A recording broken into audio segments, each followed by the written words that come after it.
Don in London, hello. February the 3rd, 2009, just after 9 in the morning, and freezing cold here in London, UK. My video is all about recovery from either addiction to substance or behaviour. My substance over 35 years, alcohol.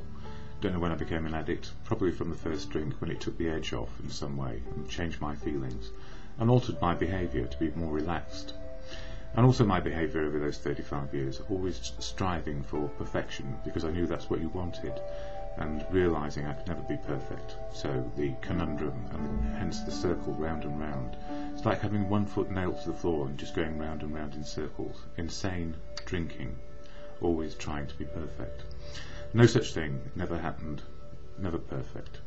So why do I do these videos? To share experience, strength and hope about recovery from either addiction to substance or behaviour.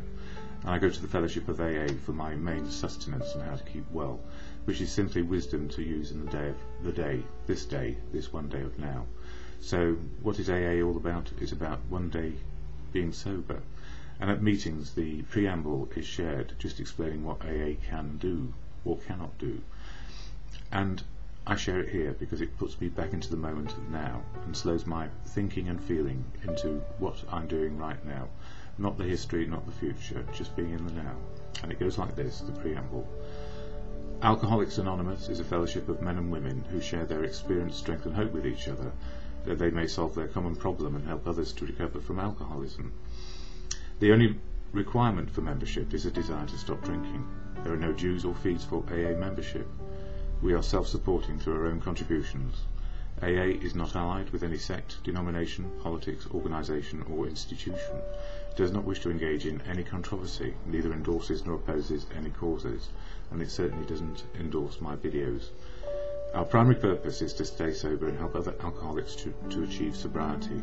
And I noticed a comment way back months ago on one video, which always people in AA show concern about the suggestions, the things we use on a daily basis to make life work.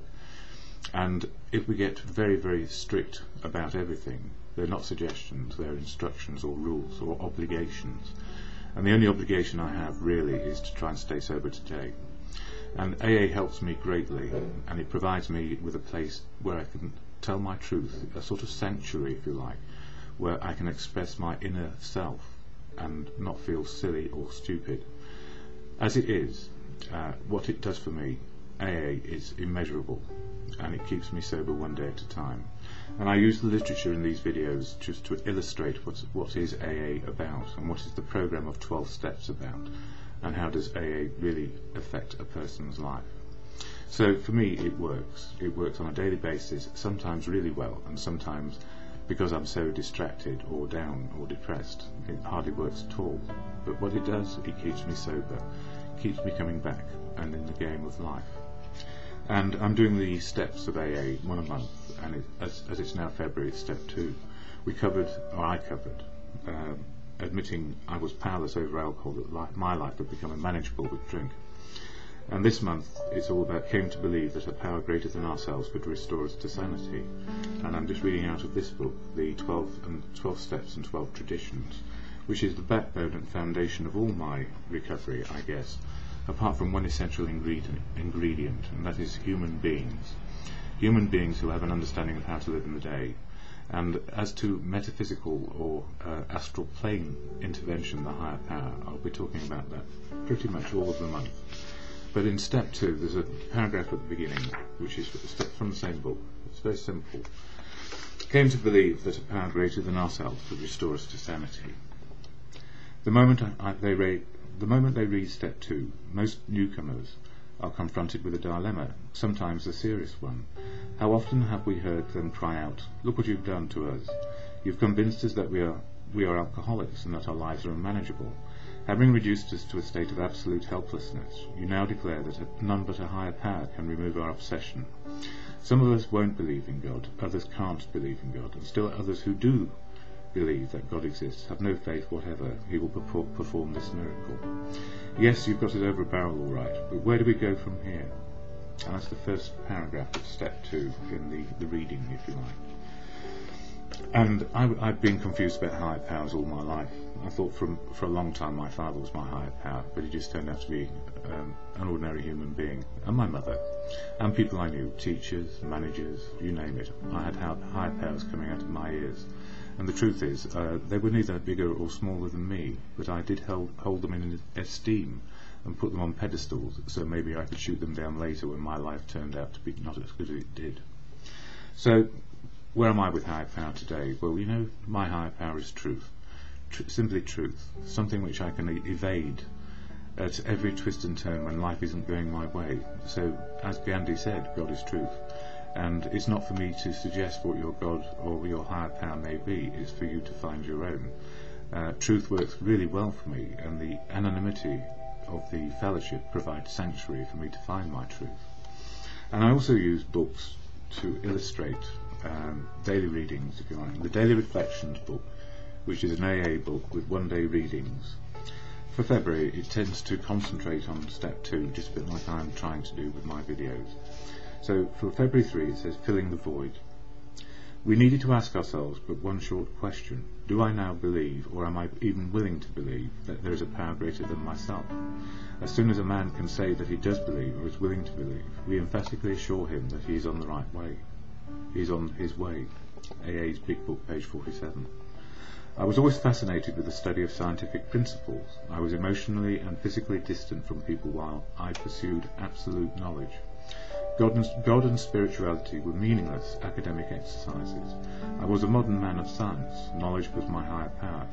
Given the right set of equations, life was merely another problem to solve. Yet my inner self was dying from my outer man's solution to life's problems, and the solution was alcohol.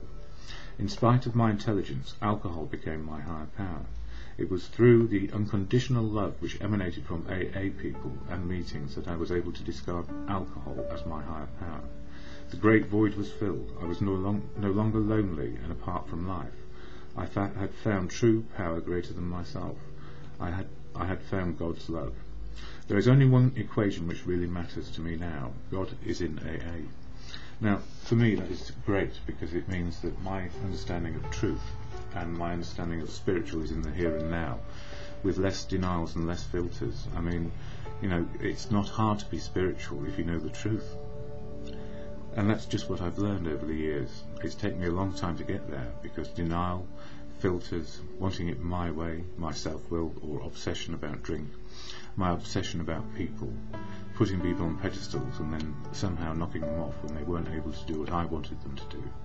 It's very easy to get into a place of dishonesty. And really what the program does is focus on open, honest and willing living. Open, honest and willing to make life work with the truth in the spirit of now. So that's not so hard for me, but it's taken a few years to come to the understanding that I'm not a higher power than anybody else, and we are all equal in our gift of living.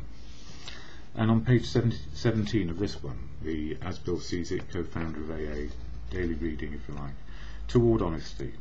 The perverse wish to hide a bad motive underneath a good one permeates human affairs from top to bottom. This subtle and elusive kind of self-righteousness can underlie the smallest act or thought. Learning daily to spot, admit and correct these flaws is the essence of character building and good living. The deception of others is nearly always rooted in the deception of ourselves. Somehow being alone with God doesn't seem as embarrassing as facing up to another person. Until we actually sit down and talk aloud about what we have so long hidden, our willingness to clean house is still largely theoretical. When we are honest with another person, it confirms that we've been honest with ourselves and with God. And for me, the gift of God is truth. It's the absolute truth. It's not my truth, it's not your truth. It's the truth we often dance around and get dishonest about, because we always have self-will pushing us one way or another. And that can be from our ego or from great esteem. We can only do one thing, that is heal ourselves as we go along. So I'm learning gradually and gently what it is to be in recovery, and it is to live one day at a time, as soberly and carefully as I may, with other people around me, no bigger, no smaller than me. That's my life. I'm living it just one day at a time.